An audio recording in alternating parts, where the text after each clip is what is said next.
नमस्कार दोस्तों, मैं दिव्यांश आप सभी का स्वागत करता हूं आपके अपने चैनल द एग्जाम बडी में। उम्मीद करता हूं कि आप सभी लोग सब कुशल होंगे और अपनी तैयारी अच्छे से कर रहे होंगे। आज की हिंदी व्याकरण के सेशन में हम लोग पढ़ेंगे संज्ञा के बारे में। अगर आप ध्यान से देखेंगे तो आप 4th, 5th, 6th, 7th, 8th, 9th बचपन से लेके अभी तक हर क्लास में संज्ञा जरूर पढ़ाई जाती थी हिंदी व्याकरण के क्लास में। अब इस संज्ञा तब से लेके अभी तक कितनी परिवर्तित हो गई, हमारे कॉम्पिटेटिव वर्ल्ड में किस तरह से क्वेश्चन पूछे जाएंगे उसके बारे में चर्चा होगी। साथ ही साथ कंपटीशन में पूछे गए प्रश्नों की चर्चा होगी। पहला पॉइंट आता है हमारा संज्ञा की। बचपन में भी हम लोग पढ़ते थे कि संज्ञा की परिभाषा क्या होती है। अभी भी संज्ञा की परिभाषा पढ़ेंगे। पहले भेद पढ़ते थे, अभी भी भेद पढ़ेंगे। अब बस प्रश्न पूछने का तरीका बदल जाएगा। कैसे? अब आपको एग्जाम्पल इस तरह से दिया जाएगा, कोई एक वाक्य लिखा होगा जैसे सोने की कीमत में लगातार वृद्धि होती जा रही है। सोने की कीमत में लगातार वृद्धि होती जा रही, इस तरह का एक वाक्य होगा। और अब आपसे पूछा जाएगा कि निम्नलिखित प्रश्नों में वृद्धि होती जा रही है। ठीक है, निम्नलिखित प्रश्नों में किस पैसेज के अंतर्गत किस शब्द में स्वर्ण संज्ञा की पहचान करिए। ऑप्शन दिया जाएगा ABCD में। अब होता क्या है, अभी तक बाकी जितने एग्जाम थे सब में 4 ऑप्शन आते थे। UPSSI ने थोड़ा सा इसको अपग्रेड कर दिया है और उसने एक ऑप्शन और बना दिया, ई नंबर उपयुक्त में से कोई नहीं। जब इस तरह से एग्जाम्पल आने लगे, इस तरह से क्वेश्चंस पूछे जाने लगे, तब हमें कंप्लीट टॉपिक्स के बारे में कंप्लीट नॉलेज होना चाहिए। वरना हो सकता है इस वाक्य में कोई संज्ञा ही ना हो, हमें उपयुक्त में से कोई नहीं चूज करना हो। तो बस इन्हीं समस्याओं को दूर करने के लिए और एग्जाम में सिलेक्शन दिलाने के लिए आज का ये सेशन स्टार्ट हो रहा है। अब संज्ञा की पहले चर्चा करेंगे। जैसे हम लोग बचपन में पढ़ते थे, पहले परिभाषा, फिर भेद, फिर उसके उदाहरण, उसके बाद उसके प्रैक्टिस सेट्स। तो पहले इसकी परिभाषा को देखो।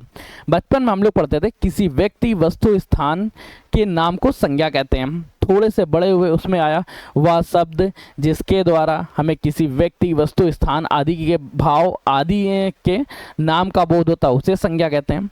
अब जब कंपटीशन वर्ड में पढ़ रहे हैं तो हमें मुझे एक छोटी सी परिभाषा बड़ी अच्छी लगती है कि नाम बोधक शब्दों को संज्ञा कहते हैं। किसको बेटा? नाम बोधक शब्दों को संज्ञा कहते हैं। मैं आपसे डिनोट करूंगा कि पहली बात तो इस चीज़ को मन हो तो आप अपने खुद के नोट्स बना लीजिएगा, क्योंकि मैं भी यहाँ लगभग सब कुछ लिख ही रहा हूँ। हाँ, मैं अपने नोट्स भी यहाँ पे प्रेजेंट करूँगा जो आप लोगों को हमारे एप्लीकेशन में मिल चुका होगा। पर एक जैसे ये लेटर है, नाम बोधक शब्दों को संज्ञा कहते हैं, ये आप लिख सकते हैं संज्ञा के आगे। देखो यहाँ पे मतलब समझ हो गया, जिस शब्द से हमें किसी के नाम का बोध हो या नाम का ज्ञान हो उसे क्या बोल देंगे? संज्ञा। साथ ही साथ अब पॉइंट याद रखो, ये नाम किसके हो सकते हैं? ये नाम किसी भी व्यक्ति के हो सकते हैं, किसी स्थान के नाम हो सकते हैं, किसी भाव के नाम हो सकते हैं, या किसी समूह के नाम हो सकते हैं, किसी व्यवसाय के नाम हो सकते हैं, किसी रिश्ते के नाम हो सकते हैं, या किसी पदार्थ के नाम हो सकते हैं, किसी महासागर के नाम हो सकते हैं।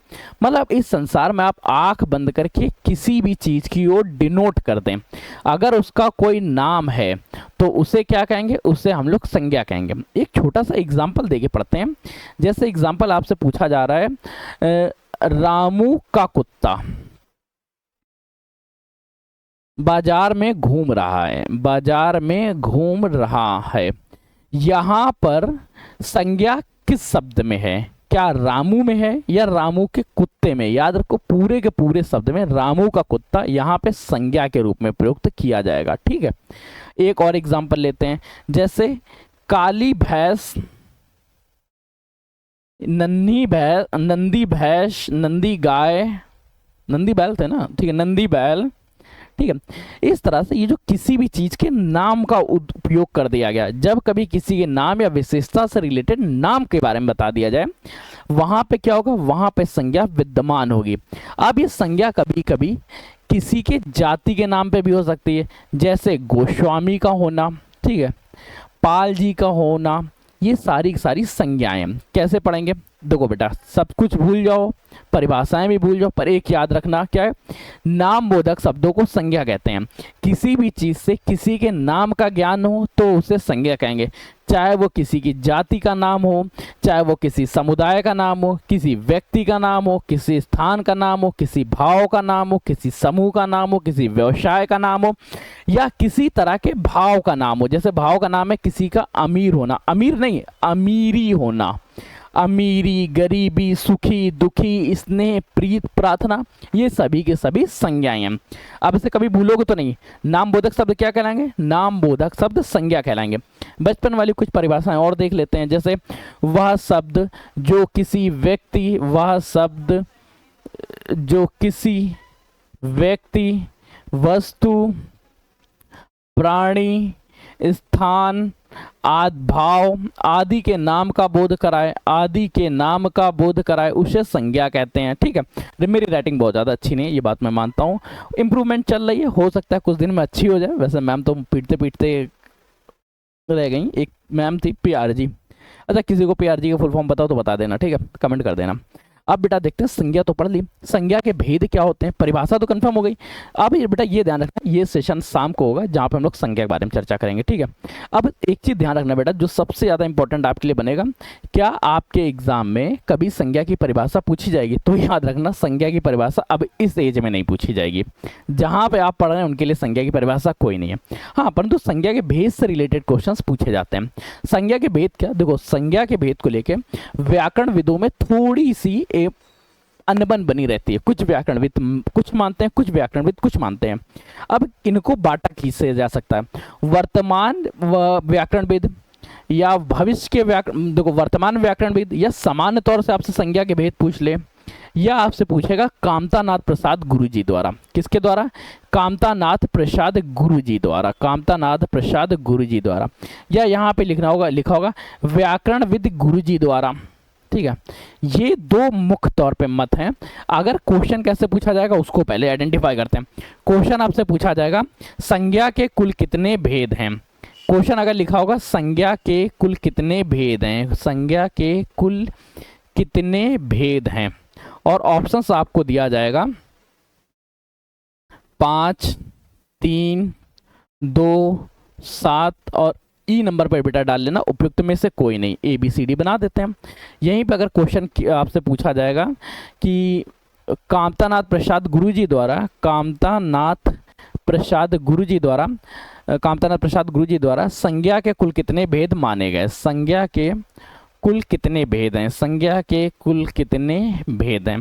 फिर आपके पास एग्जाम्पल दिया जाएगा 5, 3, 2, 7 या उपयुक्त में से कोई नहीं।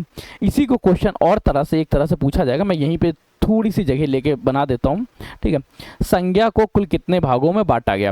वर्तमान व्याकरणविद संज्ञा के कुल कितने भेद मानते हैं, वर्तमान व्याकरणविद संज्ञा के कुल कितने भेद मानते हैं, कुल भेद कितने मानते हैं। यहाँ पे भी ऑप्शन दिया जाएगा 5, 3, 2 और 7। अब बेटा जब इस तरह के एग्जाम्पल आएंगे तो बेटा बात क्या है, हिंदी में क्वेश्चन वाइज अगर संज्ञा के कुल कितने भेद पूछ ले तब आपको ऑप्शन लगाना है 5 पे। अगर कामतानाथ प्रसाद गुरुजी द्वारा पूछ ले तब आपको 3 पे लगाना है। अगर वर्तमान में संज्ञा के कुल कितने भेद मान ले तब आपको 5 पे लगाना है। अगर इस तरह के क्वेश्चन में एक बात ध्यान रखना, आजकल जैसा पैटर्न चेंज हो रहा है, ये देखा जा सकता है कामतानाथ प्रसाद गुरुजी ने कुल संज्ञा के कितने भेद मानते हैं, और यहाँ 3 ऑप्शन में ही ना दे, यहाँ पे ई नंबर पे लिख दे उपयुक्त में से कोई नहीं।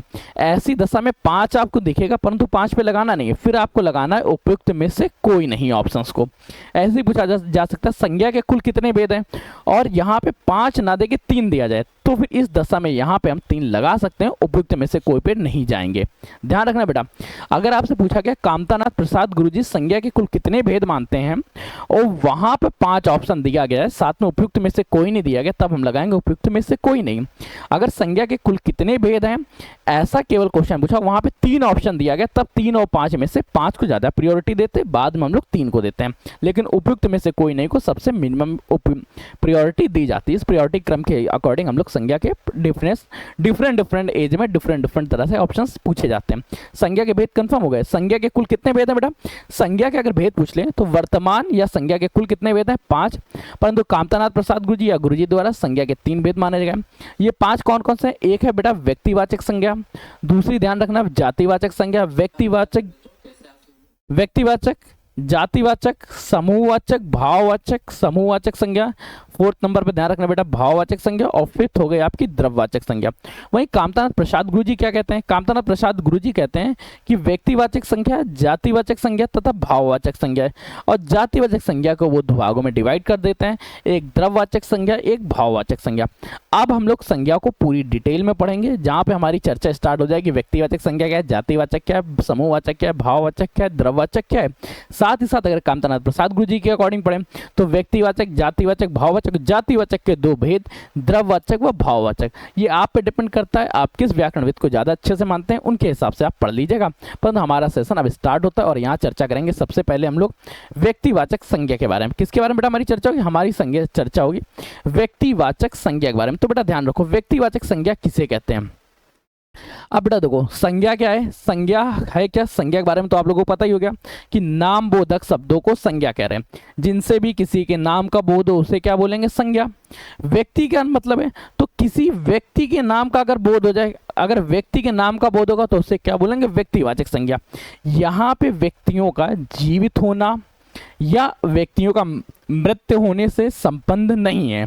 अब व्यक्तियों वाले में क्या पूछा जाएगा? जैसे किसी भी व्यक्ति का नाम, किसी भी देश का नाम, किसी भी महीने का नाम हो, किसी पर्वत का नाम हो, किसी सागर, महासागर, नदी, झील का नाम हो, महासागर हो गए, नदी, झील हो गए, मतलब किसी भी जल बॉडी का नाम हो, किसी धार्मिक ग्रंथ का नाम हो, किसी ऐतिहासिक घटना का नाम हो, अगर इनमें से किसी का भी नाम आ जाए उसे किस कैटेगरी में रखें? उन्हें रखेंगे व्यक्तिवाचक संज्ञा में।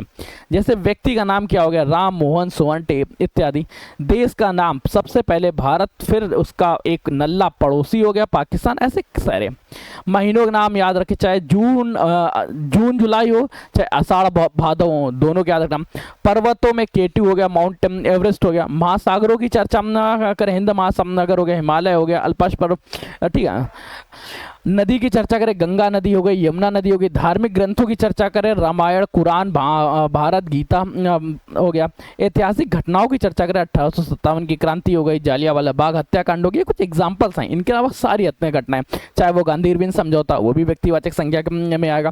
इन व्यक्तिवाचक संज्ञाओं में एक क्वालिटी याद रखना, आपको डिनोट करना है, आपको स्टार बनाना है और इस स्टार के रूप में लिखना है व्यक्तिवाचक संज्ञा का सदैव प्रयोग एक वचन के रूप में होता है। क्या याद रखना बेटा? कि व्यक्तिवाचक संज्ञा का सदा प्रयोग एक वचन में होता है। आपसे सेंटेंस इस तरह से दिया जाएगा, राम मोहन विवेक, राम मोहन व विवेक बाजार जा रहे हैं। क्या बेटा सेंटेंस आएगा? बाजार जा रहे हैं, जा रहे हैं।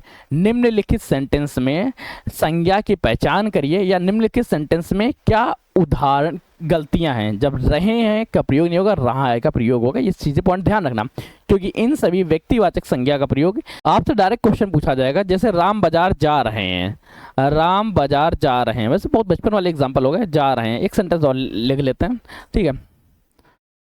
चलिए जैसे प्रिया जी हैं, प्रिया मैच खेल रही है, खेल रहे हैं, मैच खेल रहे हैं, प्रिया मैच खेल रहे हैं, ठीक है, इस तरह से। तो अब यहाँ पे आपको संज्ञा की पहचान के साथ करने के साथ ही अगर उदाहरण में गलतियां पूछ ले तब आपको पता चल जाएगा क्या गलतियां हैं। तो इस तरह से हमारा यहाँ का पूरा सेंटेंस होगा व्यक्तिवाचक संज्ञा। व्यक्तिवाचक संज्ञा में किसका प्रयोग होगा? किसी भी व्यक्ति में व्यक्ति का नाम हो, देश का नाम हो, महीनों का नाम हो, पर्वतों का नाम हो, महासागर, नदी, झील, तालाब, बावड़ी, धार्मिक ग्रंथ, ऐतिहासिक ग्रंथ, इनमें से किसी का भी नाम का प्रयोग किया जा रहा हो तो भी वहां पे व्यक्तिवाचक संज्ञा होगा, परंतु इनके नाम का प्रयोग होना आवश्यक है। एक पॉइंट और याद रखना था, क्या वो ये याद रखना था कि व्यक्तिवाचक संज्ञा का सदैव प्रयोग एक वचन के तौर पे किया जाता है। व्यक्तिवाचक संज्ञा से थोड़ा सा आगे बढ़ते हैं और हम लोग चर्चा करते हैं जातिवाचक संज्ञा के बारे में। जातिवाचक संज्ञा में पढ़ने से पहले मैं आप लोगों को अपनी एक नोट्स ही दिखा देता हूँ।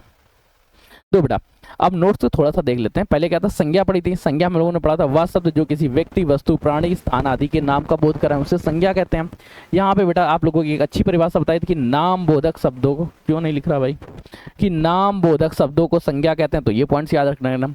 इस तरह से भी पढ़ सकते हैं, किसी व्यक्ति, वस्तु, स्थान इत्यादि के नाम व जाति के साथ साथ किसी भाव का बोध कराने वाले शब्द संज्ञा कहलाते हैं। संज्ञा एक विकारी शब्द है। विकारी शब्द का क्या मतलब होता है? जिसके आधार पे वाक्य में लिंग वचन कारक आदि में परिवर्तन होता है उन्हें हम लोग विकारी शब्द कहते हैं। संज्ञा के आधार पर लिंग, वचन व कारक तीनों में परिवर्तन होता है, जिस वजह से इन्हें विकारी शब्द कहते हैं। विकारी शब्दों की चर्चा करें तो संज्ञा हो गई, सर्वनाम हो गया, क्रिया हो गया, विशेषण हो गया, उन्हें विकारी शब्द कहते हैं। संज्ञा की भेद की चर्चा करें तो सामान्य तौर पर या वर्तमान व्याकरण विदों के आधार पर संज्ञा 5 प्रकार से है। व्यक्तिवाचक, जातिवाचक, समूहवाचक, भाववाचक, द्रव्यवाचक। व्यक्तिवाचक पढ़ चुके थे, जातिवाचक की अब चर्चा कर रहे हैं। कामतनाथ प्रसाद गुरुजी के अकॉर्डिंग संज्ञा के 3 भेद हैं, व्यक्तिवाचक, जातिवाचक व भाववाचक। अगर व्यक्तिवाचक की चर्चा करें तो किसी व्यक्ति, वस्तु, स्थान इत्यादि के नाम का बोध कराने वाले शब्द व्यक्तिवाचक संज्ञा कहलाते हैं। जैसे राम, श्याम, टेबल, कुर्सी, कार। व्यक्ति में व्यक्तियों का नाम, देशों के नाम, महीनों के नाम, पर्वतों के नाम, महासागरों का नाम, धार्मिक ग्रंथों के नाम, ऐतिहासिक घटनाओं के नाम इत्यादि आएंगे। व्यक्तिवाचक संज्ञा का सदैव प्रयोग एक वचन में किया जाता है। अब चर्चा करते हैं जातिवाचक संज्ञा के बारे में। जातिवाचक संज्ञा क्या करती है? जातिवाचक संज्ञा के बारे में बेटा ध्यान देने योग्य बात छोटी सी है कि किसी भी प्राणी, वस्तु या स्थान की जाति का बोध कराया जाए, अगर जाति का बोध कराया जाएगा तब वहां पे जातिवाचक संज्ञा होगी। इसके साथ ही साथ किसी के व्यवसाय का नाम हो, क्या बेटा व्यवसाय का नाम होगा तो वहां भी जातिवाचक संज्ञा होगी। किसी रिश्ते का नाम हो, रिश्ते का मतलब क्या हुआ, जैसे माता, पिता, भाई, बहन, चचेरा, ममेरा, फुफेरा, ये सभी अगर रिश्ते का नाम होगा तो भी वहां जातिवाचक संज्ञा होगी। एक बेटा की पॉइंट याद रखना, जातिवाचक संज्ञा का सदैव प्रयोग बहुवचन में किया जाता है। ठीक है, इतने पॉइंट्स याद हो गए। अब बेटा यहाँ पे कंफर्म करते हैं, जहां पर भी जाति का बोध हो वहां क्या होगा, जातिवाचक संज्ञा। जातिवाचक क्या है, संपूर्ण कम्युनिटी का बोध करा रहा हो। अब जैसे आप की फैक्टर्स यहाँ पे तो नोट ही कर चुके हैं, इसका प्रयोग बहुवचन। एक जैसे एग्जाम्पल लेते हैं, जैसे क्या क्या एग्जाम्पल यहाँ के हो सकते हैं जातिवाचक संज्ञा में। व्यवसाय का नाम है, जैसे डॉक्टरों ने हड़ताल कर दी। क्या बेटा, डॉक्टरों ने हड़ताल कर दी, डॉक्टरों ने हड़ताल कर दी, हड़ताल कर दी। अब एसएससी के अगेंस्ट में एक हड़ताल हुई थी तो स्टूडेंट्स या शिक्षकों ने एसएससी के अगेंस्ट, एसएससी के विरुद्ध में बिगुल बजा दिया। क्या बेटा, बिगुल बजा दिया। तो इस तरह से वाक्य होंगे जातिवाचक संज्ञा में।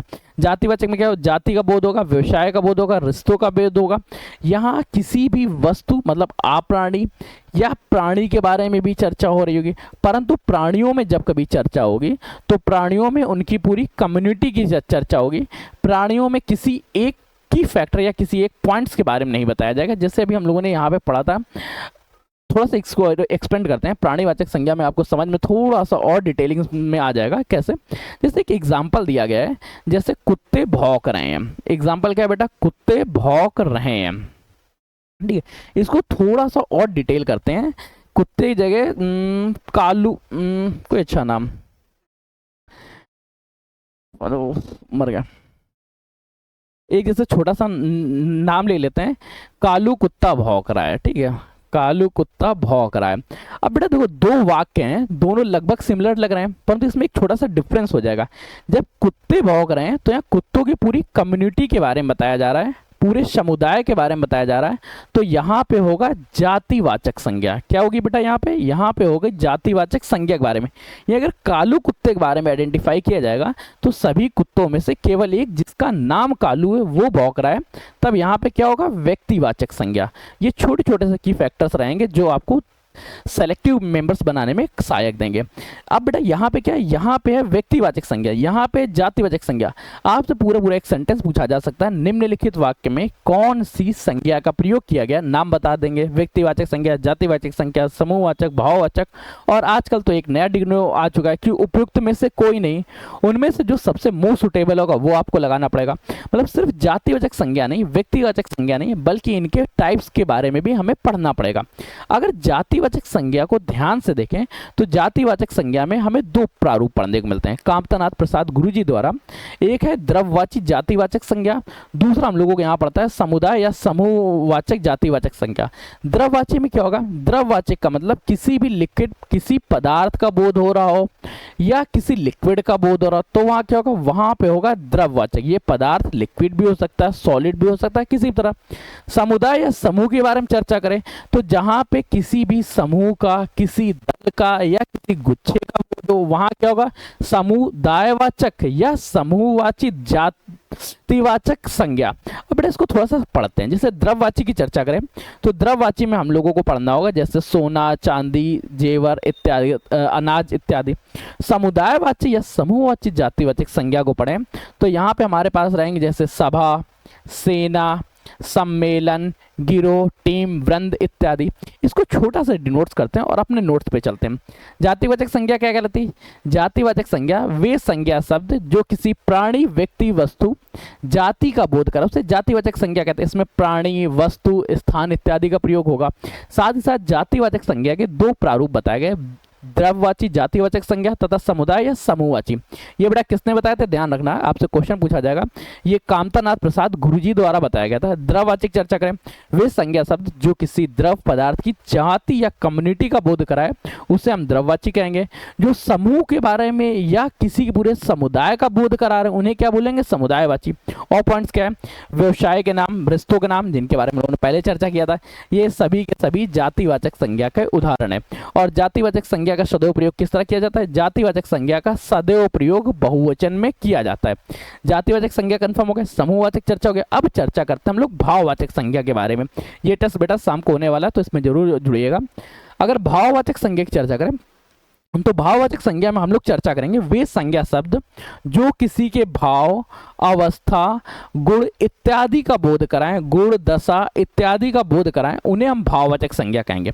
जैसे किसी का भाव हो सकता है प्रेम का, किसी की अवस्था हो सकती है अमीरी की, किसी की अवस्था दुखी हो सकता, सुखी हो सकता, मतलब हर वो शब्द जो किसी की फीलिंग्स, किसी के स्टेटस के बारे में बता रहा हो, उन सभी शब्दों की हम लोग चर्चा भाववाचक संज्ञा में करेंगे। एक छोटा सा आपको की फैक्टर देते हैं। अगर वाक्य नकारात्मक है या नेगेटिव सेंस में है तब वहां पे आप भाववाचक संज्ञा लगा सकते हैं और ये लगभग 80% केसेस में सही जाता है। ठीक है, एग्जाम्पल के साथ इसको और अच्छे से पढ़ते हैं। और एक की फैक्टर याद रखना, भाववाचक संज्ञा का सदैव प्रयोग एक वचन में किया जाता है। अब कुछ कुछ परिवर्तन आपको पढ़ने पड़ेंगे। देखो अभी तक हम लोगों ने क्या किया? अभी तक हम लोगों ने पूरे के पूरे वाक्य के बारे में डिटेल से पढ़ा कि व्यक्तिवाचक संज्ञा क्या है, जातिवाचक संज्ञा क्या है, समूहवाचक क्या है, द्रव्यवाचक क्या है, भाववाचक संज्ञा क्या है। संज्ञा के पांचों प्रारूप को पढ़ लिया। अब देखो इनमें कभी कभी इंटरचेंज भी होता है। आपको एक शब्द दे रहे हो जैसे गोस्वामी, ये बेटा क्या हुआ? अच्छा इसके बारे में आप बताइए, क्या ये व्यक्तिवाचक संज्ञा है, क्या ये जातिवाचक संज्ञा है, क्या ये भाववाचक संज्ञा है, क्या ये द्रव्यवाचक संज्ञा है? तो बेटा देखो गोस्वामी शब्द से आपको पता चला होगा ये समस्त उन सभी लोगों की चर्चा कर रहा है जो गोस्वामी समुदाय से हो या गोस्वामी कम्युनिटी को बिलोंग कर रहे हो, अर्थात ये क्या हुआ? ये हुआ जातिवाचक शब्द। परंतु हिंदी के जब आप वाक्य में पढ़ेंगे, ये था वो क्लास जो आपको 4th, 5th, 6th, 7th, 8th, 9th, 10th, 11th तक पढ़ाया गया। अब कॉम्पिटिटिव वर्ल्ड में थोड़ा सा चेंज आता है। क्वेश्चन आपको लिखा जाएगा गोस्वामी जी गोस्वामी जी अवधि के श्रेष्ठतम कवि में हैं, अवधि के श्रेष्ठतम कवि हैं या श्रेष्ठ कवि हैं, चलो ठीक है श्रेष्ठ कवि हैं। अब इस वाक्य में क्वेश्चन पूछा जाएगा, इस वाक्य में गोस्वामी जी में कौन सा संज्ञा का प्रयोग किया गया है? क्या ये व्यक्तिवाचक संज्ञा है, जातिवाचक संज्ञा है या समुदायवाचक संज्ञा है? यहाँ पे बेटा ध्यान रखना, जब कभी भी किसी भी शब्द का प्रयोग, किसी जाति सूचक शब्द का प्रयोग किसी एक व्यक्ति विशेष के लिए किया जाए, क्या बेटा है जातिवाचक शब्द, परंतु इसका प्रयोग किसी व्यक्ति विशेष के लिए किया जा रहा है, इस दशा में यहाँ पे व्यक्तिवाचक संज्ञा होगी। कौन सी संज्ञा होगी बेटा? यहाँ संज्ञा होगी व्यक्तिवाचक संज्ञा। ध्यान देना, है भले ही गोस्वामी शब्द जातिवाचक सूचक, यहाँ पे अगर केवल गोस्वामी शब्द दे दिया जाए तब आप लगा देंगे जातिवाचक संज्ञा, परंतु अगर गोस्वामी शब्द का प्रयोग इस तरह के सेंटेंस फ्रेमिंग में किया गया है। अब यहाँ पे अवधि के श्रेष्ठ कवि हैं तो अवधि के श्रेष्ठ कवि बहुत सारे नहीं होंगे, उसमें कुछ गिने चुने ही नाम होंगे। उसमें गोस्वामी पूछा अर्थात गोस्वामी तुलसीदास की चर्चा कर रहा है, तो ये अब आपको समझना पड़ेगा। एक जैसे और एग्जाम्पल लेते हैं, आपको लिखा हुआ है जयचंद। अब जयचंद्र क्या होगा? क्या ये व्यक्तिवाचक संज्ञा होंगे, क्या ये जातिवाचक संज्ञा होगी? तो बेटा ध्यान रखना, जयचंद अगर केवल नाम सेंटेंस दिया गया, जयचंद शब्द लिख दिया गया, तब तो आप लगा के आ जाएंगे व्यक्तिवाचक संज्ञा के बारे में। लेकिन अगर इसको सेंटेंस फ्रेमिंग कर दी गई है, जैसे हमें अपने आसपास के जयचंदों से सावधान रहना चाहिए, अपने आसपास के जय चंदों से सावधान रहना चाहिए, जय चंदों से सावधान रहना चाहिए। अगर इस तरह से सेंटेंस फ्रेमिंग कर दिया गया, अब क्या होगा? अब बेटा यहाँ पे जयचंद किसी व्यक्ति का नाम का नहीं प्रयोग किया जा रहा, बल्कि जयचंद उन खूबियों के बारे में चर्चा कर रही, उन क्वालिटीज के बारे में चर्चा कर रही है जो जयचंद्र बनने के लिए आवश्यक थी। इतिहास में एक जयचंद के बारे में आप पढ़ेंगे, जो इतिहास की क्लास में हम लोग पढ़ेंगे, तो ये उन क्वालिटीज के बारे में चर्चा करें। अर्थात यहाँ जयचंद व्यक्तिवाचक संज्ञा ना होकर जयचंद एक जातिवाचक संज्ञा हो गई। अर्थात यहाँ पे जब कभी लगाएंगे तो जातिवाचक। एक और एग्जांपल ले लेते हैं। जस्ट सपोज कालिदास को भारत का शेक्सपियर कहा जाता है। क्या बेटा? भारत का शेक्सपियर कहा जाता है। अब इस वाक्य में बेटा आप ध्यान रखना, कालिदास क्या होंगे? कालिदास किसी एक व्यक्ति के बारे में चर्चा करें, ये तो व्यक्तिवाचक संज्ञा, परंतु यहाँ जो शेक्सपियर के बारे में चर्चा कर रहे हैं, शेक्सपियर क्या है? शेक्सपियर की खूबियां कालिदास में है। अर्थात ये शब्द किसी शब्द की तरह नहीं प्रयोग किया, किसी नाम की तरह नहीं प्रयोग किया, परंतु उस क्वालिटीज के लिए प्रयोग किया गया है जो शेक्सपियर जी में थी। अर्थात ये यहाँ पे हो गया जातिवाचक संज्ञा। मतलब अगर किसी व्यक्ति के साथ समानता दिखाई जाए तो जिससे समानता दिखाई जाएगी वो क्या होगा? जातिवाचक, और जिसकी समानता दिखाई जाएगी वो क्या होगा? व्यक्तिवाचक। तो ये भी पॉइंट्स याद रखना। अब हम लोग चलते हैं अपने नोट्स पे और एक बार उसका रिवीजन कर लेते हैं। व्यक्तिवाचक संज्ञा के बारे में पढ़ते। भाववाचक संज्ञा क्या होती है? वे संज्ञा शब्द जो किसी भाव, अवस्था, गुण, दशा इत्यादि के बारे में बोध कराए, जैसे अमीरी, गरीबी। इनका प्रयोग किस में होगा? सदैव एक वचन में होगा। पहचान के लिए बेटा देखो, कभी कभी क्या एक सेंटेंस दिया गया, निहारिका हमारे के घर की लक्ष्मी है। बेटा लक्ष्मी भी किसी का नाम हो सकता था, परंतु यहाँ लक्ष्मी का प्रयोग उस धन के रूप में किया गया है जो निहारिका रूप में हमारे घर में। अर्थात ये क्या हुआ? जातिवाचक संज्ञा, और निहारिका क्या हुआ? व्यक्तिवाचक संज्ञा। प्रभुदेवा को भारत का माइकल जैक्सन कहा जाता है। नाम है माइकल जैक्सन, परंतु ये क्या है? जातिवाचक संज्ञा, और प्रभुदेवा क्या हो? व्यक्तिवाचक संज्ञा। एग्जाम्पल से आपको समझ में आ गया होगा क्या हो। कभी कभी जातिवाचक संज्ञा का प्रयोग भाववाचक संज्ञा में किया जाता है, जैसे नारी का नारित्व के अंदर, जैसे उसमें नारित्व की अधिकता है, हमें स्त्रीत्व की रक्षा करनी चाहिए। ये जो स्त्रीत्व लेटर है ये किसी भी व्यक्ति के बारे में नहीं है, बल्कि भाव के बारे में, फीलिंग्स के बारे में बता रहा है। मनुष्य को अपनी पशुता पे उतारू नहीं होना चाहिए। तो वहां पे पशुता क्या है? पशुता भाववाचक संज्ञा, ध्यान रख देना बेटा। ऐसे विशेषण का प्रयोग का भी भाववाचक संज्ञा किया जाता है। सर्वनाम का प्रयोग भाववाचक तरह से किया जाता है। अव्यय का प्रयोग भाववाचक संज्ञा के तौर पर किया जाता है। अच्छा ये अव्यय, सर्वनाम, इनकी तरह क्या है? जैसे हम लोग सर्वनाम की क्लास लेंगे वहां पे इन इंटरचेंजेस के बारे में पढ़ने में और मजा आएगी। जब हम एक एक क्लास को कवर करते रहेंगे ऐसे सेशन कंप्लीट होगा। व्यक्तिवाचक संज्ञा का प्रयोग जातिवाचक संज्ञा के तौर पर कैसे किया जाता है? जिन्ना कलयुग का जयचंद्र है। जिन्ना क्या हुआ? व्यक्तिवाचक संज्ञा। जयचंद्र क्या हुआ? यहाँ पे जातिवाचक संज्ञा हो गया। जातिवाचक संज्ञा गोस्वामी जी अवधि के श्रेष्ठ कवि हैं, पंत प्रमुख छायावादी कवि हैं।